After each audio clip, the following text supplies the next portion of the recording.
안녕하세요. 안녕하세요. 네, 우리 이베이스트 투자증권의 대표적인 유튜브 채널이죠. 썰당. 자, 오늘은 우리 김성주 과장님. 저희가 이제 계속 이제 하기로 됐는데 이전에는 이 팀장과 김 차장이었는데 이제는 내용이 조금 제목이 바뀔 것 같아요. 네. 저희 팀장님이 이제 빠지시고 제가 이제 진행을 하게 됐고 우리 김성주 과장이 일단 이제 내용 설명을 이제 하는 방향으로 하도록 하겠습니다.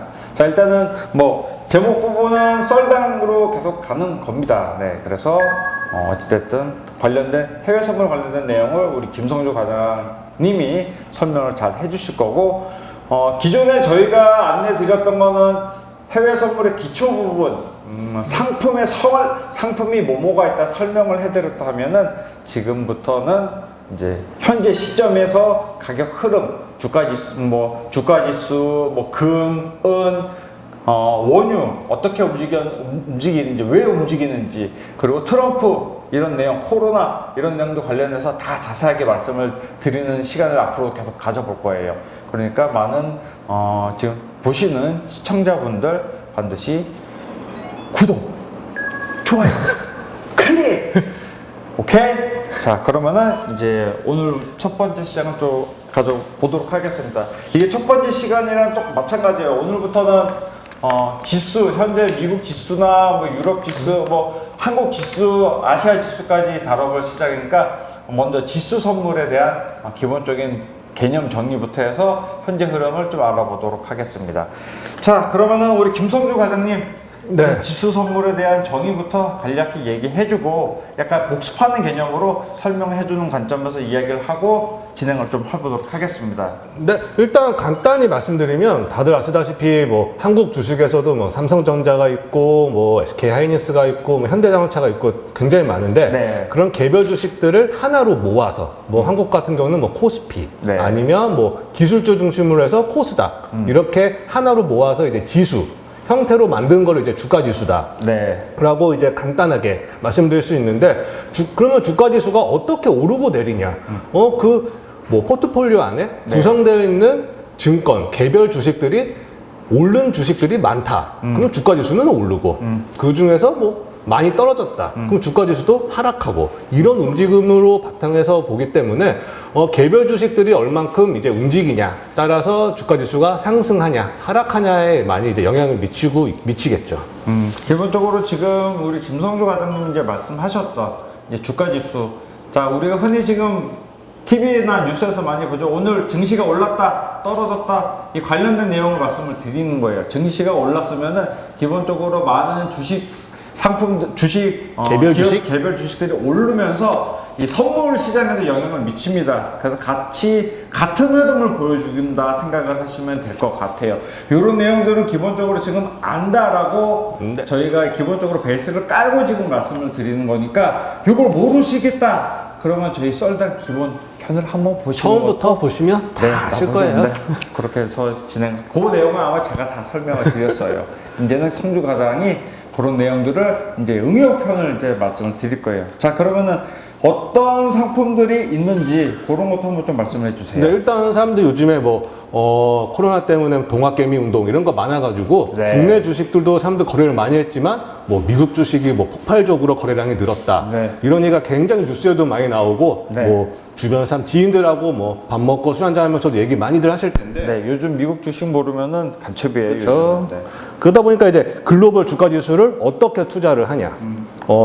저희 쪽에서 이제 일하고 있는 이제 뭐 선물도 있겠지만 크게는 해외 주식 펀드, 뭐 은행이나 증권회사에서 파는 이제 펀드에 가입할 수도 있고 아니면 이제 상장 지수에서 ETF 많이 들어보셨을 거예요. 뭐 원유 ETF도 있고 금 ETF도 있고 네. 그런 상장 지수에 투자를 하거나 아니면 이제 저희 이제 해외 선물 네. 쪽에 있는 뭐 미국 쪽에 S&P 500, 나스닥 아니면 뭐 유럽, 일본, 홍콩 뭐 이런 다양하게 거래소 지역별로 상장되는 이제 선물에 투자하는 방법이 크게 세 가지로 좀 나눌 수 있겠죠. 세 가지. 저는 조금 더 줄여볼게요. 직접 투자, 간접 투자. 그렇게 말씀을 또 드릴 수가 있어요.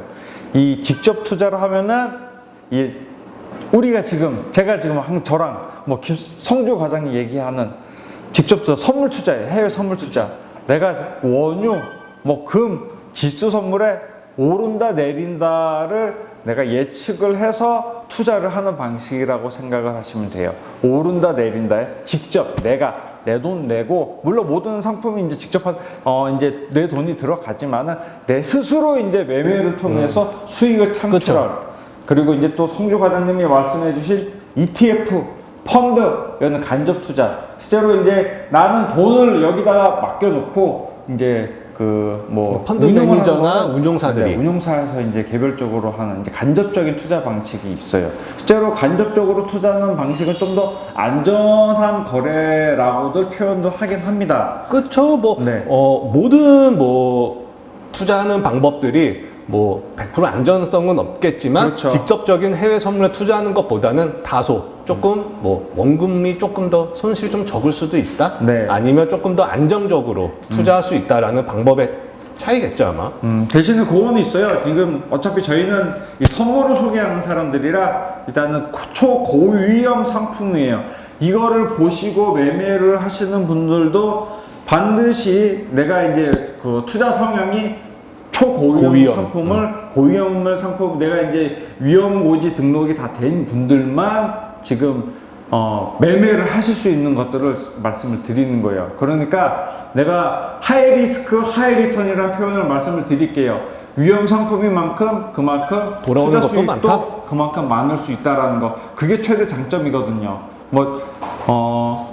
안전하게 매매되는 상품일수록 수익률은 높을 수가 없어요. 기본적으로 이런 거를 감안을 하고 보시는 분들이 지금 이제 해외 선물을 보시는 분들이 기본이라고 생각을 하고 이제 말씀을 드리는 겁니다.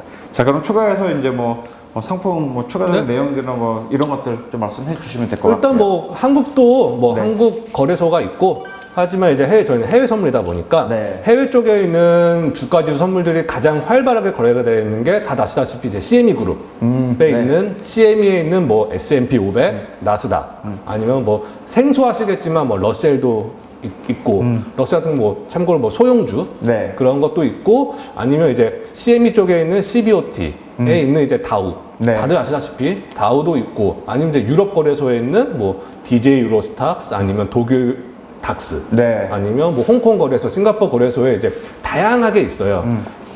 아니면 저희 인도 거래소도 있을 거고, 니프티라고 이제 인도 거래소도 있고, 저기 말레이시아도 있을 거고, 여러 나라의 거래소도 다 있겠지만, 일단 한국에서 이제 거래를 하다 보면 좀 거래량도 많고 조금 활발한 종목들을 많이 하다 보니까 이제 이쪽 좀 크게 뭉쳐서 미국, 유럽, 홍콩, 싱가포르 이 정도 거래소에 상장된 상품들이 이제 거래가 대부분 주로 이루어지고 있죠.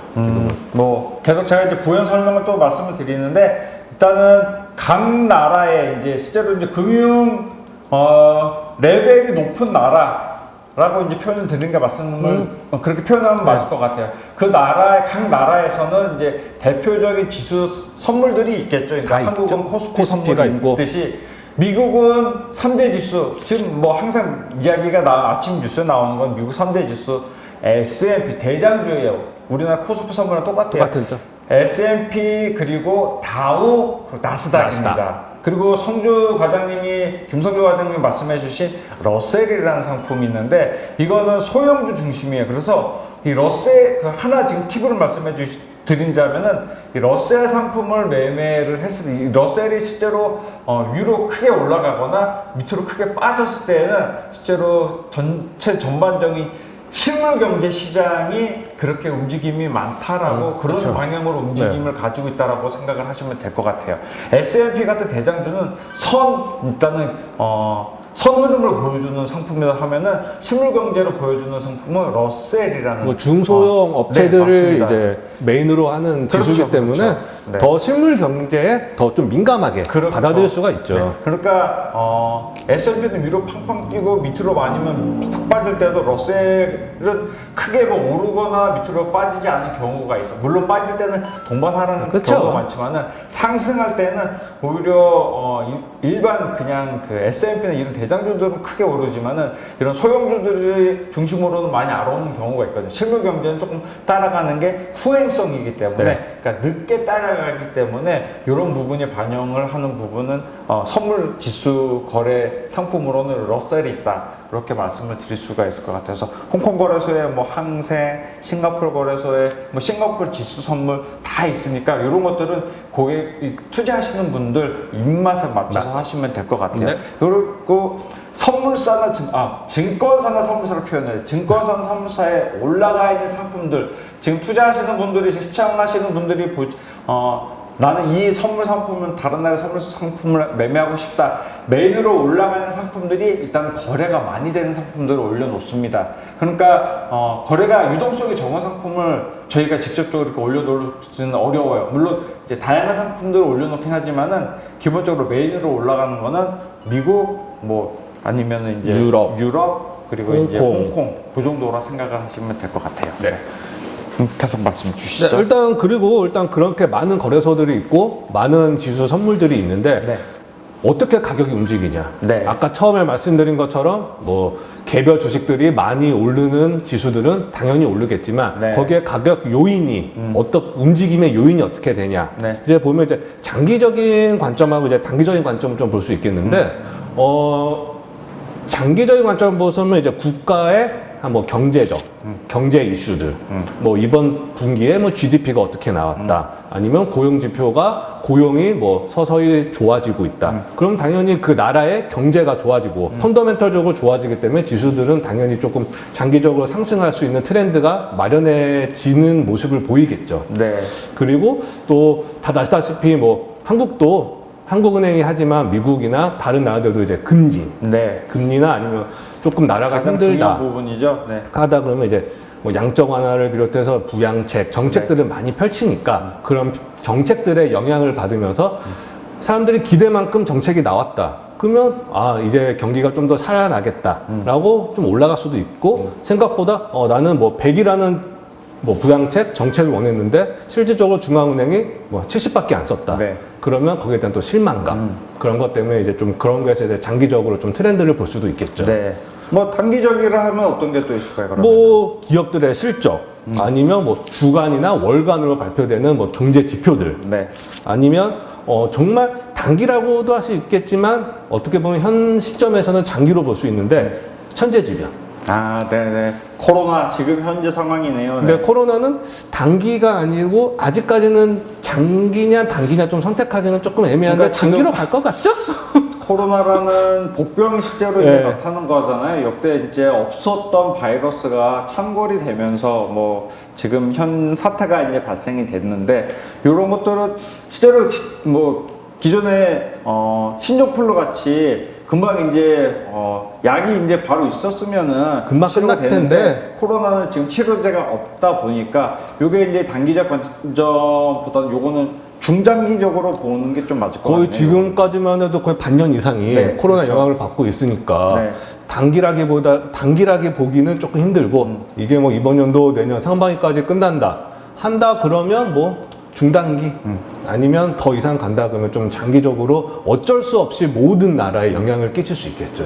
그러면은 과장님은 혹시 매매를 해보신 적 있으신가요? 이 뜬금없는 질문이긴 한데 매매 해보신 적이 있으신가요? 선물 지금 지수 선물. 전 지수 선물 없죠. 그래요? 전 해봤어요.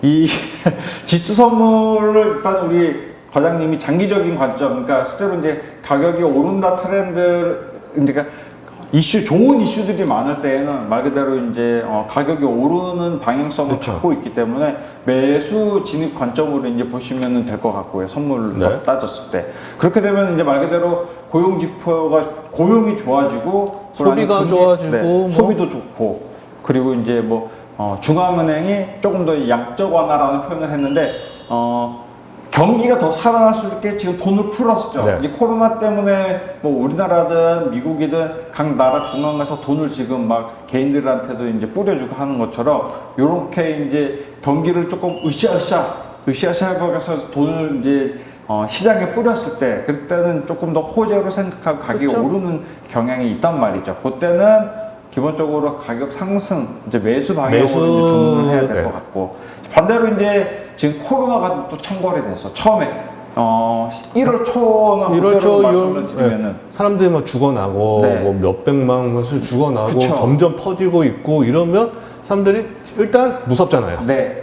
그러면은 아무래도 경제도 안 좋아진다 생각을 하기 때문에 그렇게 됐을 때는 가격이 떨어질 거를 예상을 하고 매도 포지션을 갖는 게 맞다. 그렇게 이제 말씀을 드릴 수 있어요. 근데 일단은 저도 일단 선물을 매매를 이제는 예전에 이제 증권사 직원, 선물사 직원도 5년, 6년 전까지만 할 수가 있었어요. 하지만은 그때 이제 매매를 해본 경험으로는 생각보다 이거를 장기적 트렌드를 갖고 가는 게 쉽지는 않아요. 않다. 이 사람이 되게 이 증권사 직원도 이 개미 투자자로 변신할 수밖에 없어요. 제가 이렇게 보게 돼요. 앞만. 이렇게 봐야 되는데 요거만 보고 있어. 경주마야 내가 가는 방향으로만 보게 되더라고. 이게 그러니까 굉장히 직원들의 입장에서 이제 투자하시는 분들은 저희도 이제 넓게 봐야 되잖아요. 그렇게 해서 이제 어느 정도 가격 흐름을 알려주고 요거 안내를 해드려야 되는데 금융사에 일하는 직원은 거래를 하지 마라. 이거 아예 딱 법적으로 이제 잡아놨기 때문에 네, 그런 이제 많이 이제 문의를 주시면은 그래서 조금 더 저희는 넓게 볼 수가 이미 넓게 보고 있기 때문에 그런 거는 문의를 주셔도 저희 조금 더 이제 흐름에 대한 안내는 받으실 수 있어요. 그러니까 뭐 저희 뭐 HTS나 홈페이지 그런데 이제 전화번호 이제 공개된 전화번호가 나오잖아요. 저희 썰당 끝나고 마지막 편에도 전화번호가 나와요. 그거 전화번호 한번 눌러서 이제 이 상품은 뭐 요즘 경기 흐름 어떨 것 같습니까? 그런 것들 여쭤보시면은 친절한 안내 가능하시죠? 최대한 친절하게 네. 뭐 우리 다들 네, 김성주 과장님이 친절하게 말씀을 해주신다고 합니다. 저는 전화를 잘 안 받아요. 자, 그러면은 일단은 장단기적 그리고 이제 그런 가격 흐름이 빠진다 오른다 말씀을 다 일단 간략하게 좀 말씀 다 해주셨어요. 이 내용들 이미 제가 다 말씀드렸던 내용의 복습을 간단하게 했던 거고. 자, 그러면은 이제 이 지금 보시는 분들 솔직히 제일 궁금한 게 요즘 시장이 어떠냐? 네. 저희가 이제 이걸 찍고 나서 이제 바로 이제 최대한 빨리 업로드를 해주면서 네. 이제 투자하시는 분들 볼 수 있게끔 해드릴 거기 때문에 자 지금 전 세계를 일단은 대장이 경제 대장은 미국이잖아요. 미국이죠. 자 미국 흐름을 먼저 짚어보는 게 맞겠죠? 뭐 네. 우리나라보다도 일단 미국을 먼저 좀 볼게요. 해외 선물 투자하시는 분들은 해외 선물에는 코스피가 아니라 미국이 우선이니까. 해외잖아요. 네, 해외니까. 이걸 하시는 분들, 그걸 맞춰서 저희가 말씀을 드릴게요. 일단은 우리 과장님이 준비하신 내용들을 조금 들어보시는 게 좋을 것 같아요.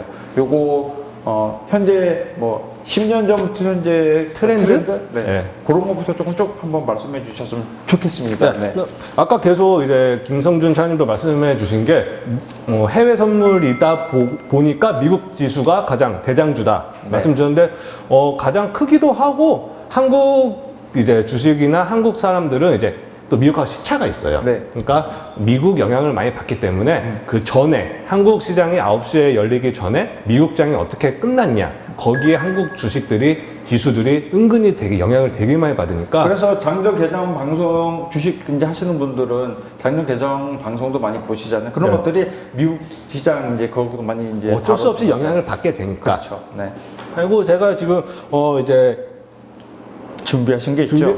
여기 잘 보이실지 모르겠는데 이거 나중에 아마 우리 PD님이 다 보여드릴 거예요. 다 아마 화면 나갈 거예요. 네. 여기 이제 이미니 S&P 500이라고 아까 말씀해 주신 것처럼 가장 대장주, 미국 주식에서도 가장 대장주. 준비 잘했어요. 네. 아주 그냥. 감사합니다. 일단 S&P에서 산출한 500개의 우량 주식들을 하나로 모은 지수인데 지수다 보니까 트렌드는 이게 2008년부터인데 네. 쭉 떨어질 때도 있지만 쭉 올라가요 결국은.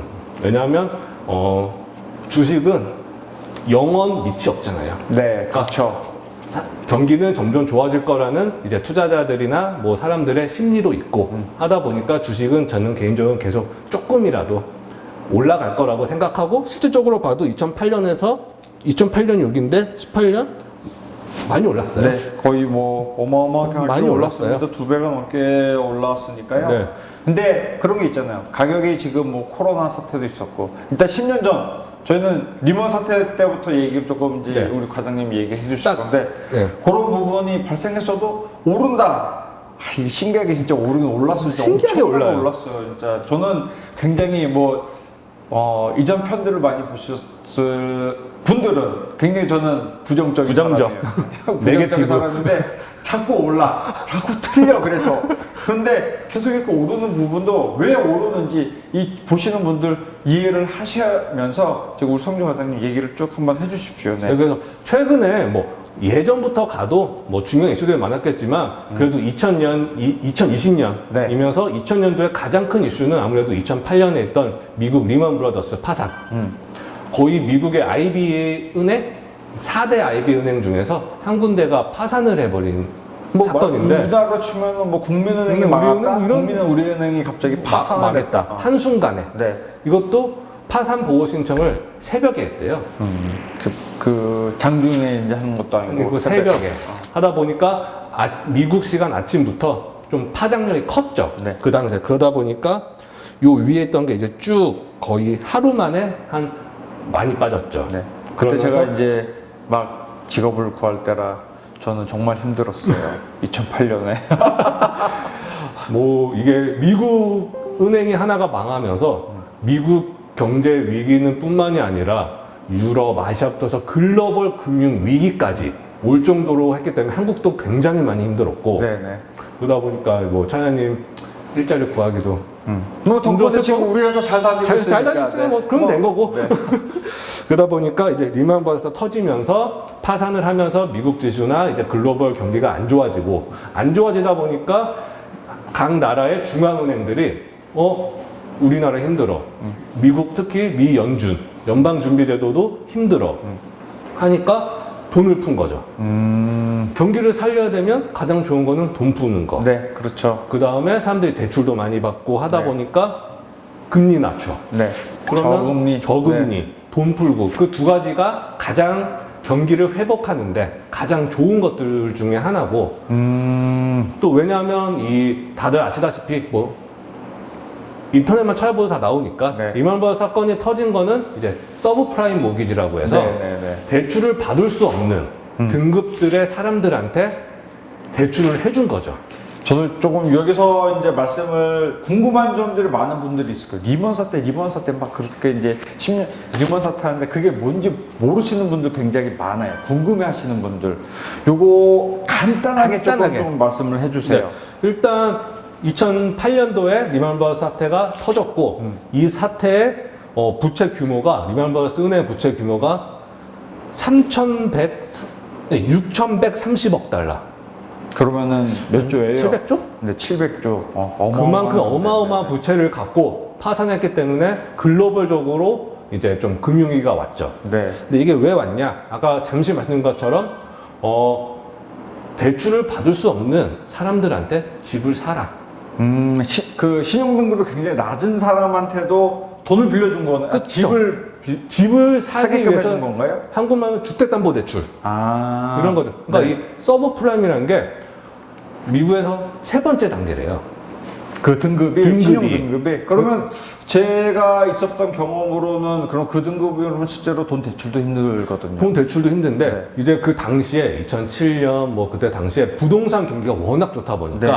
이런 큰 은행들이 수익을 좀 어떻게 얻을까라고 생각을 하다 부동산 시장이 계속 오르니까 이런 사람들한테도 돈을 빌려줘서 집을 사게 한다. 그리고 나서 돈을 못 갚으면 그 집을 담보로 돈을 받겠다. 돈을 받겠다. 네. 이렇게 해서 막 돈을 풀어준 거죠. 네. 그리고 이런 사람들이 막 등급도 안 되는 사람들이 뭐 통장 잔고도 확인 안 하고 돈을 빌려주니까 집을 다 샀죠. 다 샀는데 근데 실제로 그렇게 등급이 낮은 사람들은 수익도 거의 없는 없죠. 사람들도 많이 있었을 텐데. 그러니까 자산 증명이나 네. 소득 증명 없이 돈을 그냥 빌려준 거죠. 예전에 우리나라 그 모기업의 이제 카드 사태처럼 이제 그쵸. 학생들한테도 그냥 카드 신용카드 다 찍어서 해주고. 비슷한 경우라고 생각을 하면 될 것 같네요. 네. 그러다 보니까 하는데 또 부동산 경기가 계속 살아났으면 괜찮았겠죠. 네. 근데 어느 순간에 부동산 수요가 줄면서 자연스럽게 부동산 가격이 빠지고 흔히 말하는 버블이 이제 빵 터진 거예요. 네. 부동산이 이제 막 올랐다가 버블이 딱 터지면서 막 우르르 집값이 하락하면서 이제 돈도 못 갚는 사람들한테 돈을 빌려줬으니 네, 그렇죠. 은행은 돈도 못 받죠. 그래서 돈이 리턴이 안 되니까 이제 운용이 안 되는 거죠. 운용이 안 네, 되고 네, 맞습니다. 그러다 보니까 이런 걸 막기 위해서 뭐 MBS라고 해서 뭐 좀 말은 어려운데 뭐 주택저당 뭐 증권에서 뭐 약간 파생과 성격이 비슷한 금융 상품들을 계속 만들기 시작한 거죠. 이게 되게 재밌는 게 이제 저희가 지금 파생상품 이거 얘기하고 있는데 파생상품 파생상품이 안 안 좋다. 좋다고 이거 얘기하고 있는 경우랑 똑같은 경우라. 네.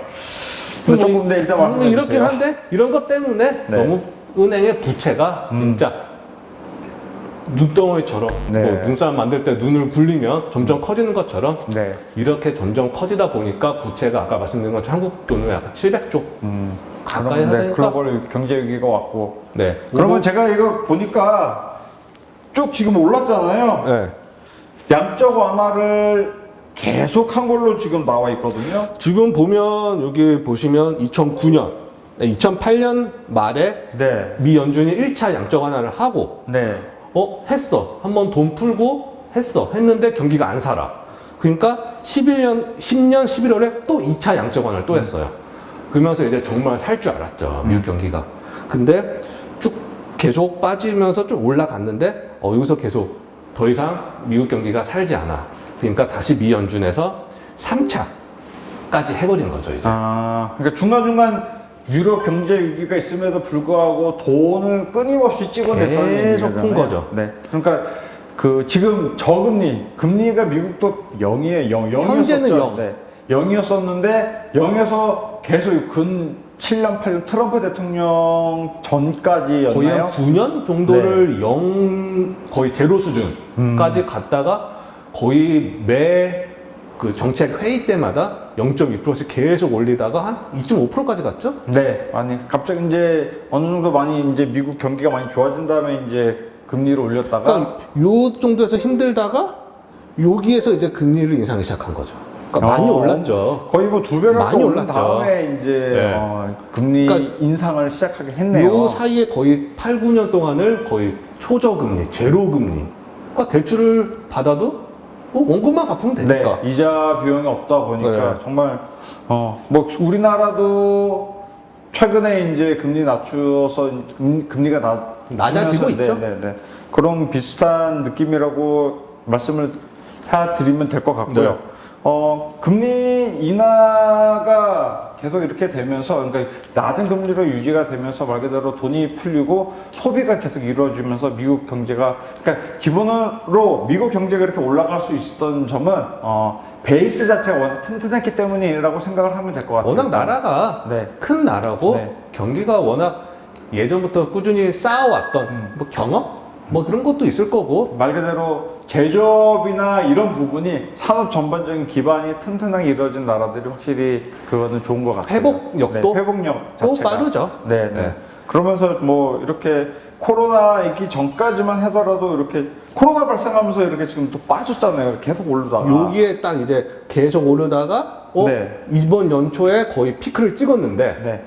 여기서 이제 코로나 이게 막 거의 진짜 한 방에 지금 한 방에 2년, 2년, 2, 3년치가 3년치가 빠졌으니까 네. 그러면서 또 이제 다시 2000년, 2020년 네. 초반까지 다시 올라오는 요 사이에서도 거의 미국 정부나 아니면 미 연준에서 돈을 어마어마하게 풀었죠. 네. 지금 뭐 역대 제가 이전에도 말씀드렸던 돈 푸는 거를 역대 사상 최고.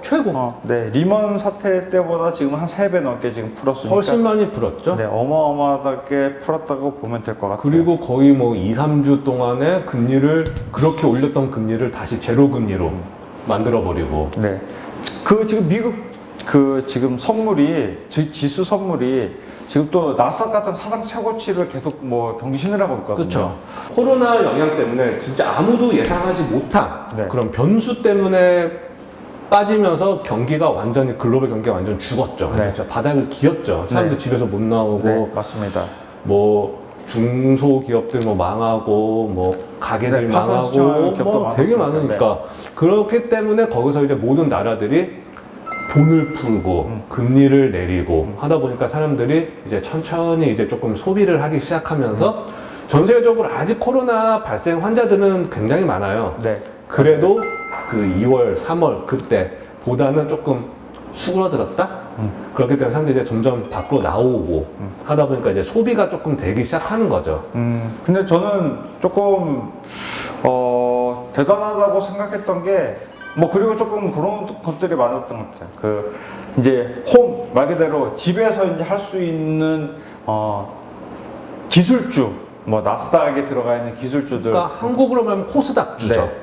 네. 넷플릭스 뭐 이런 주식 상품들이 엄청 우리가 흔히 계속 TV 보면 넷플릭스나 이런 것들 뭐 어마어마하게 지금 가격이 올랐고 뭐 넷플릭스, 네. 페이스북, 아마존, 이런 뭐 것들이, 구글 네. 이런 게 집 안에서 해소할 수 있는 회사들이 굉장히 많이 오르면서 주식 가격이 오르면서 실제로 이 나스닥 가격 끌어올리는 대장 역할을 했던 것 같아요. 그래서 나스닥이 오히려 미국 경제를 지금은 이끌어가고 있다. 네, S&P가 아닌 실제로 모든 S&P가 대장인데도 불구하고 나스닥이 지금 시장을 이끌고 있는 현상이 또 재밌는 현상이 좀 발생이 된 이게 거죠. 지금 최근 몇 년 동안은 모든 지수들이 S&P 500을 따라갔다. 그렇죠. 아니면 진짜 옛날에는 다우 네. 지수를 따라갔다 하는데 요즘은 아까 말씀해 주신 것처럼 그 기술주가 바탕이 된 이제 나스닥이 우선이 되고 있고 거기에 이제 뭐 S&P 500이나 뭐 다우 지수들이 이제 뒤따라서 움직이는 모습을 보이고 있고 코로나 때문에 빠진 다음에 회복하는 상승폭도 나스닥이 제일 크죠. 그렇죠. 일단은 집안에서 할 수 있는 일들이 해야 될 수밖에 없었던 상황이 미국 경제의 기술주의 상품 기업들을 말 그대로 돈이 뭐 미친 듯이 밀려 들어왔다고 표현할 수밖에 없을 것 같아요. 그러면서 이제 가격이 올라가고 나스닥이 오히려 실물 경기가 이렇게 반등되지는 않았어요. 근데 이 선행 지표라고 선행 흐름으로 가격이 이렇게 올랐다, 지수 선물이 이렇게 올랐다라고 이제 말씀을 드릴 수가 있을 것 같아요. 또 제 개인적 생각은 한국도 네. 그 재난지원금이죠. 네. 돈을 줬잖아요. 네. 이제 미국 같은 경우는 한국보다 조금 더 많이 줬어요. 네, 훨씬 많이 줬죠. 많이 줬는데 그게 사람들이 이제 밖에 못 나가고 소비를 못 하니까 그 돈이 주식 시장으로 많이 들어왔다. 라고도 이제 저는 조금 생각이 들 수도 있겠죠, 지금. 우리나라는 말 그대로 조금 다른 형태로 돈을 줬으니 돈을 밖에서 쓸 수 있는 돈을 줬어요. 약간 조금 다른 방향으로 실제 현금을 줬으니까. 현금이 내 통장에 들어왔다. 네. 그러면 밖에 못 나가. 못 써. 그러면 진짜 넷플릭스 같은 이런 데서 영화도 보고 드라마도 보면서 뭐 남은 돈은 뭐 자기 증권 계좌에 옮겨서 거래를 하는 거죠. 거래까지 시작이 돼서. 그러다 보니까 조금 더 한국보다는 조금 반등 폭이 좀 예상외로 컸다? 라고도 볼 수 미국 있겠죠. 증시가 지금 뭐 어찌됐든 간에 또 지금 뭐 트럼프 대통령 이야기도 지금 많이 나오고 있어요. 트럼프 대통령의 재선 이야기가 지금 제가 안 할 수가 없어요. 그 각 나라의 대통령, 뭐 미국이 일단 대표적으로 재선이 되는 나라이기 때문에 대통령이 되기 위해서는 말 그대로 첫 번째가 어느 나라든 다루는 게 경제잖아요. 경제가 좋아야 된다라는 트럼프가 그럼 재선이 되기 위해서는 경제가 살아나야 된다. 이제 살아나야 된다 목적이기 때문에 돈을 또 이렇게 또 추가 지금 또 증표를 또 지금 얘기한다는 네. 얘기가 있잖아요. 근데 지금 민주당과 조금 계속 왈가왈부하는 그 뭐 금액 액수도 부분이나 있고 뭐. 그런 부분은 조율을 하고 있는 것 같은데 실제 미국 경기가 짧게 보신다 하면은 어제 그 러시아의 코로나 약이 이제 나왔다고 지금 하잖아요. 뭐 2차 검증까지만 끝나 실제로 약이 나오려면 3차 검증이 있어야 되는데 임상시험까지 해야 되는데 3차를 거의 건너뛰었다? 네, 굳이 그렇게까지 할 필요가 없을 것 같다라고 이제 표현을 했는데 푸틴 대통령이 그런 부분은 생각했는데 증시가 오히려 이때는 빠졌어요. 왜 빠졌는지 조금 의아하시는 분들도 있을 것 같아요. 그것도 좀 설명을 해주세요. 예를 들어서 뭐 백신이나 치료제가 나오면 당연히 사람들이 그 주사를 맞고 거기에 대해서 이제 코로나가 종식이 될 수 있겠다라는 생각으로 당연히 경기도 살아날 거라고 생각하면서 지수들이나 주식들 올라가야지 정상이죠. 네. 근데 약간 뭐 개인적인 생각인데 러시아나 이런 나라들 일단 돈을 많이 풀었고 약간 미국이나 뭐 저희 나라처럼 약간 민주주의보다 약간 공산주의 성격이 좀 강하다 보니까 자기들만의 약간 그 경쟁력, 그 코로나 백신이나 치료제에 대한 경쟁력을 조금 키운다고 생각을 해가지고 거기에 대해서 좀 위험성? 왜냐면 약이나 백신 같은 경우는 이제 조금 아무래도 사람 몸에 직접적으로 들어가고 그러니까 조금 사람들 거기에 대한 조심성이 있지 않나. 뭐 그렇게 말씀을 해주셨고도 저랑도 생각이 약간 저랑은 다르다가 표현을 말씀을 했다. 저는 일단은 지금까지 오른 거 저는 거품이다. 네, 거품이라고 봤어요. 거품이었기 때문에 한 번은 충분히 빼줄 만한 타이밍이 나올 수도 있을 것 같아요. 실제로 미국이 백신을 임상시험 3차까지 오케이 했을 때에는 한 번은 많이 빠질 거라고 저는 생각을 해요. 물론 나중에 지금까지 이제 올라온 것들이 돈을 풀고 그리고 이제 백신이 나올 거라는 기대감 그런 것 때문에 더 크게 탄력을 좀 받았는데 이 탄력 부분이 한 번은 빠지지 않을까. 조정 기간. 네, 그렇게 저는 생각을 일단 하고 있거든요. 그렇게라도 생각을 할 수가 있을 것 같아요. 그러면서 그리고 또 이제 금이 또 급락을 했잖아요. 계속 2,000불, 네. 온스당 2,000불 이상까지 올랐다가 측면의 가장 큰 폭으로 올라고 거의 했죠. 이틀 전부터 이제 거의 뭐 1,800 수준까지 떨어졌어요. 1,800 후반까지 확 네. 그냥 200불 가까이가 그냥 빠져버렸으니 역대 제가 아마 그 사무실에 있으면 기가 막히고 참 그렇죠. 이런 시장도 또 한번 보는구나 오랜만에 보는구나 했을 텐데 그런 가격 흐름들 금이 가격 흐름이 이제 확실히 약이 나왔다니까 이 안전자산의 매력이 약간이 떨어졌다. 그렇게 일단. 근데 또 신기한 거는 네. 최근에 보면 금값이 굉장히 많이 올랐잖아요. 금은 안전자산이다. 네. 누구나 다 알고 있고 그렇게 생각하고 있는데 네. 지수가 올리면서 또 같이 올랐단 말이에요. 이것도 또 어떻게 보면 이 경기 시장에 대한 조금 약간 모순이 아니지 않나? 제가 이전에도 얘기했지만은 세상에 안전자산은 없어요. 내가 돈 내고 투자를 하는데 그럼 다 투기자산이 안전자산이 어딨어요. 그때 내 돈 주고 내가 사는 네. 건데. 미국 증시가 지금 이렇게 오르는 게 지금 현재 흐름에서 유지가 과장님이 될 거라고 보세요? 저는 계속 오를 거라고는 생각은 하는데 네. 저는 아까 잠깐 차장님 말씀해 주신 것처럼 미국 대선 네. 이게 가장 이제 11월이잖아요. 네. 3달밖에 안 남았어요. 그게 가장 조금 변수가 되지 않을까. 3달 정도면 이제 한 분기 정도 됐는데 이 정도는 오를 수 있다. 오를 수 있을 거고 저는 오를 수 있다라고 그 전까지는 11월이라고 하면 한 뭐 미국도 이제 TV 토론을 하니까 그때까지는 오를 것 같아. 오를 가능성이 아무래도 네. 높겠죠. 그러니까 지금 이걸 보시는 분들은 이제 저희가 뭐 오를 것 같다라는 느낌으로 말씀을 드렸지만은 그 중간중간 데일리로는 하락이 오르고 있을 수가 내리고, 오르고 내리고 내리고 충분히 있을 수가 있어요. 저희가 보는 관점은 저희가 뭐 지금 뭐 매도 시점 저희는 말씀드리지 않아요. 그러니까 뭐 장기적 흐름에서 솔직히 많은 분들은 얘기를 드릴 수가 있어요. 이런 흐름을 가지고 있다. 현재 누가 봐도 지금 이렇게 해서 계속 올라요. 올랐으니까 계속 오르는데. 더군다나 지금 미국의 이제 대선이 있기 때문에 이런 흐름에 맞춰서는 가격이 강한 흐름으로 갈 가능성이 높다. 그렇기 때문에 위험자산이 강하게 움직인다. 위험자산 대표적인 상품들을 또 말씀을 드렸잖아요. 뭐 일단 뭐 지수는 뭐 하나뿐만이 아니라 뭐 원유, 네, 원유나 그다음에 뭐 전기동, 네. 카파. 구리가 있죠. 구리가 제가 지난번에 시간도 말씀드렸다시피 경기 선행 지수에 포함이 돼요. 그러니까 그 실제로 증권사에서 트레이딩을 하시는 분들은 이 구리의 움직임을 봅니다. 구리 지금 차트 여기 잠깐만 약간 있는데 보여드리세요. 네. 여기가 제가 2003년부터 이미니 S&P 500하고 네. 카파 이제 전기동 가격 흐름을 이제 보여준 건데 파란 게 S&P 500 이제 좀 붉은색이 된 게 카파에서 카파는 이제 오른쪽을 보시면 되는데 움직임이 요 정도 보면 거의 오르면 오르고 빠지면 빠지고 거의 비슷한 움직임을 보이곤 있어요. 비슷한 움직임 보이지만은 갑자기 여기는 이제 구리가 빠졌잖아요. 여기는 왜 빠졌어요? 이거 궁금해하는 사람 이건 분명히 있어. 이런 것들은 여기? 보시는 분들이 지금 이해를 못할 수가 있어요. 딱 보면 2008년 아까 말씀드린 네. 뭐 그런 경기 위기, 네. 경제 위기 그래서 돈을 풀어서 양적 완화를 해서 하면서 쭉쭉쭉쭉 같이 올랐죠. 올랐단 말이죠.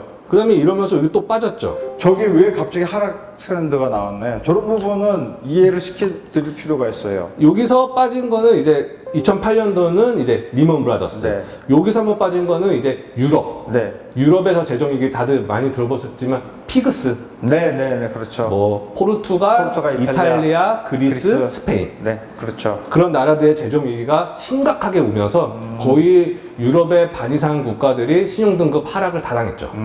그러면서 이제 구리 가격도 빠지고 여기서 장기 보면서 트렌드로 빠진 이유는 뭔가요? 그리고 나서 저쪽에서 결국은 이제 쭉 길게 빠졌단 말이죠. 미국은 오르는데. 미국 지수 같은 경우는 이제 양적 완화도 풀고 돈도 풀고 경기가 살아나면서 여기서 이제 쭉 올랐어요. 그 계속 대신 오르는데. 카파도 당연히 뭐 오르락내락 했지만 전체적인 트렌드 보면 빠지는데 네. 이런 거는 이제 카파 같은 경우는 지수들도 쫓아가지만 결국은 이제 중국이나 다른 나라의 이제 펀더멘털 쪽도 되게 많이 따라가거든요. 이 사이에 중국 쪽에서 뭐 수요 악화도 있었고, 네. 뭐 파업도 있었고 여러 가지 이슈들이 있다 보니까 여기서 이제 조금 가격이 빠지면서 가격이 생각보다 많이 빠진 것 같은데 조금 빠진 게 아니라? 네, 이거 내가 설명해 줄게요. 이거는 왜 빠졌냐면은 중국이 이제 한번 세게 한번 얻어맞았잖아요. 얻어맞죠. 그러면서 수요 부분에서, 그러니까 제가 지난번에 설명을 해줬다시피 상품 선물은 여기서는 공급과 수요를 같이 봐야 된다고 말씀을 드렸었어요. 무조건 지수 경제 흐름이랑 상관없이 수요, 물론 이제 경기가 좋다면 수요가 많겠지만은 메인 가장 큰 수요가 많은 나라 중국 경기가 확 안 좋아졌잖아요. 미국은 좋아졌지만 중국은 그렇게 좋지 않았어요. 그러면서 중국이 원자재의 블랙홀 다 흡입을 했는데 흡입을 못하고 공급량보다 수요량이 공급량을 못 따라가면서 이제 이 부분이 하락하는 부분이 조금 길게 좀 나타났다. 그렇게 말씀을 드릴 수가 있을 것 같아요. 네. 그 이후부터는 이제 비슷한 움직임을 또 보여준다. 그러니까 지금 투자하시는 분들은, 보시는 분들은 무조건 위험 자산이 같이 움직인다라고 생각을 하시면 안 돼요. 그때 수요 부분이 어떻게 되느냐, 상품 선물 수요 부분이 어떻게 되느냐, 그런 것도 반드시 이해를 하셔야 될 것 그래서 같아요. 최근 가장 많이 보이는 거는 코로나 때문에 다들 많이 들었던 원자재는 이제 원유, 네. 원유일 거예요. 그렇죠. 원유 가격이 뭐 마이너스도 갔었고 그러면서 최근에는 좀 원유하고 비슷한 트렌드를 보여주고 있지만 또 그때는 이제 코로나 발생 시기였고 현재를 또 보면 또 지수들하고는 이제 또 그렇게 큰 연관은 많이 없어진 것 같아요. 이게 점점 시간이 지날수록 상품간의 연관성이 많이 조금 멀어지는 느낌이, 옛날 우리가 책에서 배우는 거랑 지금 좀 많이 좀 달라지고 있죠. 이런 다른 부분은 저희가 아마 다음 시간에 조금 이야기를 조금 드리는 게 좋을 것 같아요.